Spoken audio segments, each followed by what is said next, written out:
엄마가 좀 살았으면 좋겠다. 다 포기하고 열심히 하더라도 그냥 엄마만 좀 괜찮았으면 좋겠다.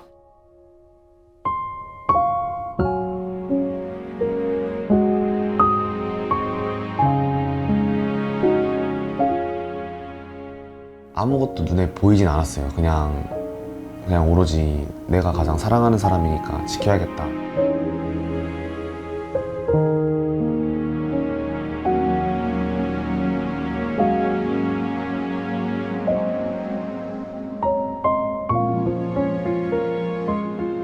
말로 표현할 수 없는 그 먹먹함이 있거든요. 그 막막함, 좀 고립감? 맨날 울었던 것 같아요. 어떻게 보면 고아가 될 뻔한 일이었으니까 뭔가 어두운 좀 공포심을 이렇게 가지고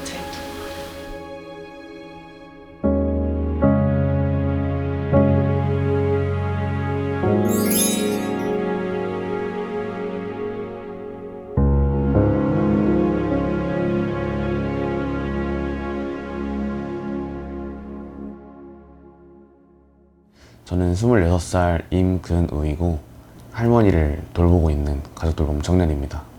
작년 4월, 5월 달부터 시작했으니까 벌써 한 1년 넘게 했네요. 작년부터.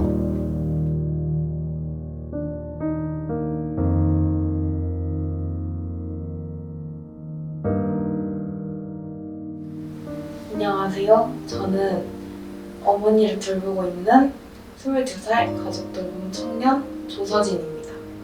2022년 겨울부터 돌봄을 시작했습니다.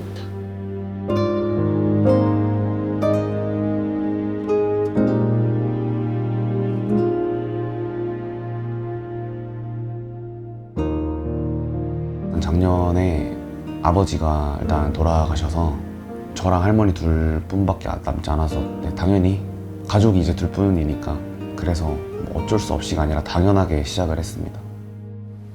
아무래도 가족이다 보니까 또 엄마는 챙겨줄 가족이 저밖에 없고 당연히 돌봐야 된다고 생각을 했던 것 같습니다.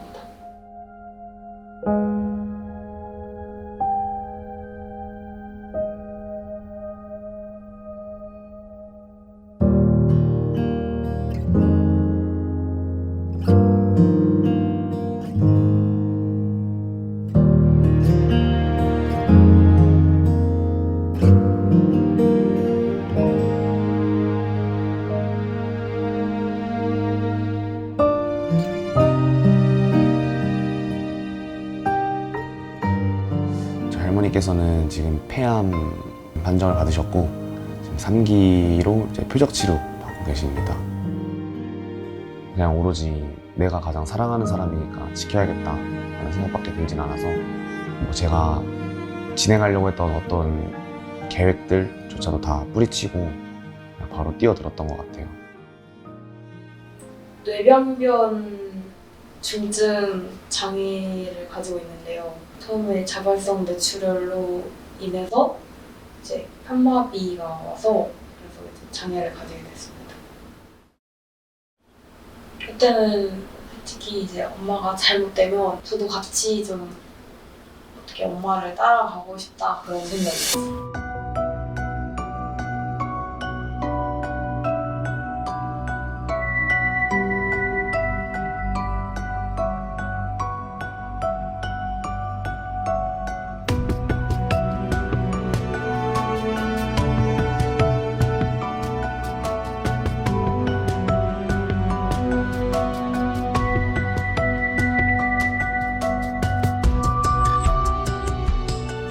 처음 서울병원을 다녔을 땐 2주에 한 번씩 갔었거든요. 그래서 정말 바빴어요. 이게 2주면은 거의 뭐 한 달에 4-5번은 가는 거니까 병원을 하루에 한 번, 3알씩 먹어야 하는데 이게 약의 부작용이 되게 심해요. 어쩔 수 없이 항암제라는 게. 다리도 굉장히 저리다고 할머니가 항상 얘기를 하고요. 처음에는 온몸에 두드러기가 나서 열꽃도 피고 막 부작용이 너무 심하니까 시험 기간에는 일주일에 한 번에 갔어요, 엄마한테. 그때는 정말 뭔가 스스로 계속 죄책감이 들었거든요. 어쩔 수 없다 하면서 그때 그 죄책감 때문에 시험 끝나고 거의 매일매일 갔던 것 같아요. 그 이후 요즘도 거의 매일매일 가고 있고 간병에서 목욕이나 아니면은 식사 보조 같은 것도 있고 이발이나 뭐 하나 사소한 거라도 혼자서 아예 하지를 못하셔서 항상 옆에 있어줘야 되거든요. 엄마가 입원해 있는 병원에 계속 왔다 갔다 하면서 그 간병을 하고 있습니다.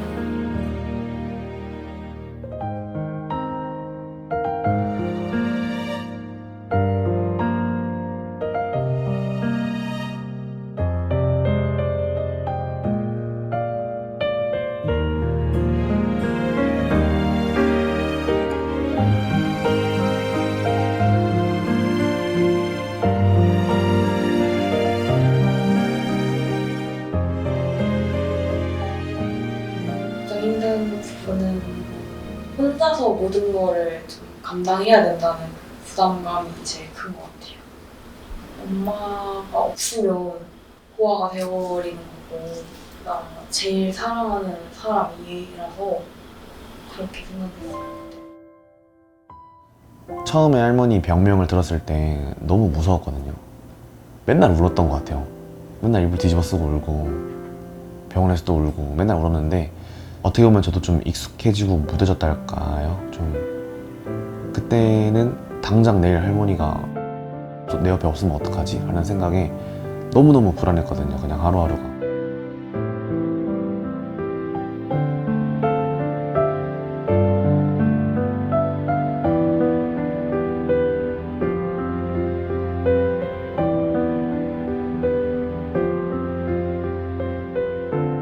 저는 지금 보건의료행정학과에 다니고 있는 대학교 1학년입니다. 20살에 딱 대학교를 들어왔었어요.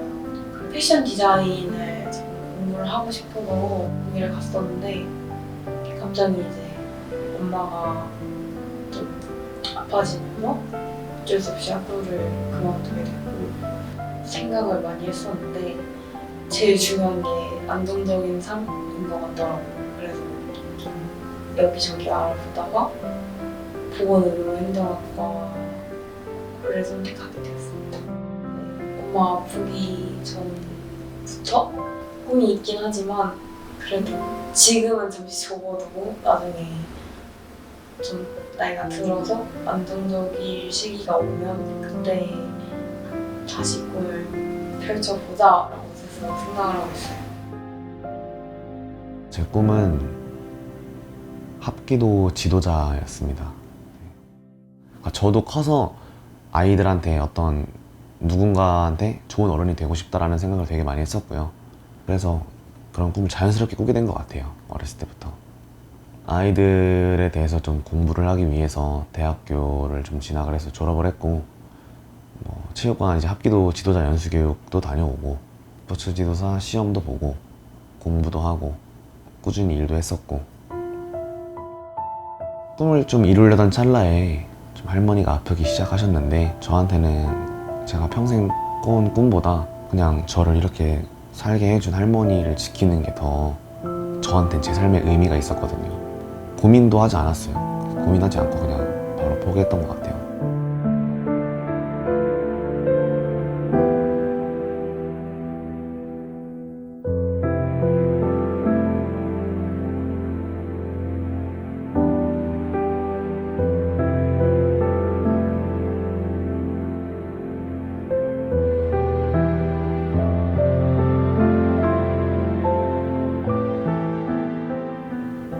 할 줄 잘 몰라서 식사 지원이 가장 시급했어요.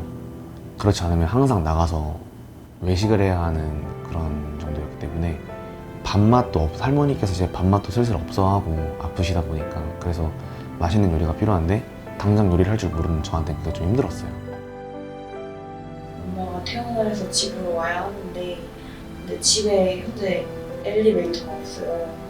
그래서 휠체어를 타고 엄마가 집에 들어올 수가 없는 구조라서 엘리베이터가 있는 집으로 무조건 이사를 가야 돼요. 나라에서 해주는 임대주택을 계속 알아보고 있는데 이게 공고가 주기적으로 올라오는 게 아니라 간헐적으로 일주일에 한 번씩 올라왔다가 또 안 올라왔다가 이런 식으로 공고가 올라와서 공고가 올라온다고 해도 서울이 아니거나 굉장히 멀리 있거나 아니면 엘리베이터가 없거나 그런 집이 올라올 수도 있기 때문에 이 오랜 시간 언제까지 나한테 맞는 집을 언제까지 기다려야 될까? 엄마는 금방 나오는데 그 막막함이 진짜 큰 것 같아요.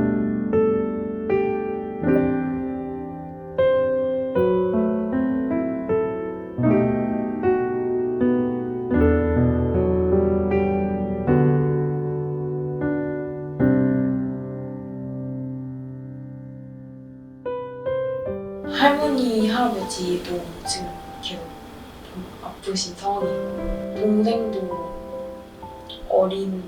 어리고 하다 보니까 의지를 할 수 있는 사람보다는 계속 나에게 의지를 필요로 하는 사람들만 주변에 있는 느낌이 계속 드는 거예요. 그래서 정말 이 무거운 어깨로 앞으로 어떻게 살아가야 할까 그런 생각인 것 같아요. 저 같은 경우는 할머니가 저에게 엄마 아빠 그 이상의 존재다 보니 당연히 지켜야 하고 제 마음속에는 항상 당연했거든요. 근데 많이 외롭죠, 저도. 아무래도 같이 돌봄할 가족이 있으면 좀 의지도 될 거고 한데 진짜 혼자니까.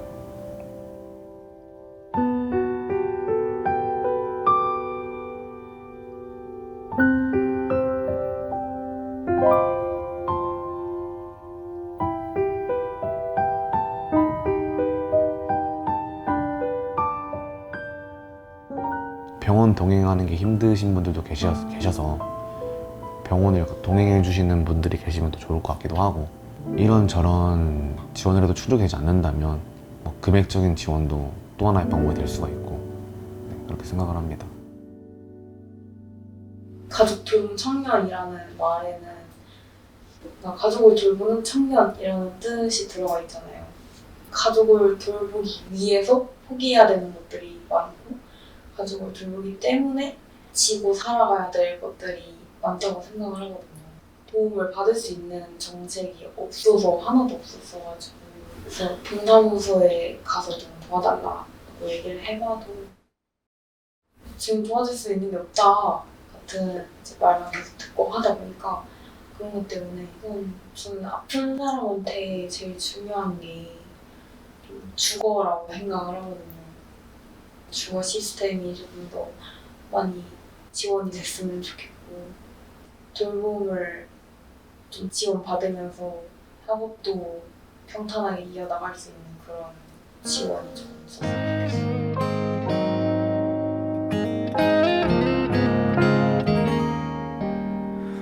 보이는 게 전부인 걸까 고민이 많아져 한참 가족여행 제가 제대로 된 가족이 없다 보니까 보편적인 가족의 형태를 꾸려서 좀 단단하게 살고 싶다는 생각이 있어요. 저는 그냥 행복한 가정을 꾸리는 게 목표인 것 같아요. 뭐 어떤 직업도 어떤 물욕도 다 좋겠지만 그냥 저는 행복한 가정 이뤄서 지내는 게 제 목표인 것 같습니다. 부모님이 그냥 멀쩡히 집에 계시다는 게 얼마나 감사한 일인지 저는 알거든요. 되려 아프고 아픈 마음 노력해봐도 자꾸만 멀어져 내 맘 같지가 않아다 지친 나를 도닥여 다시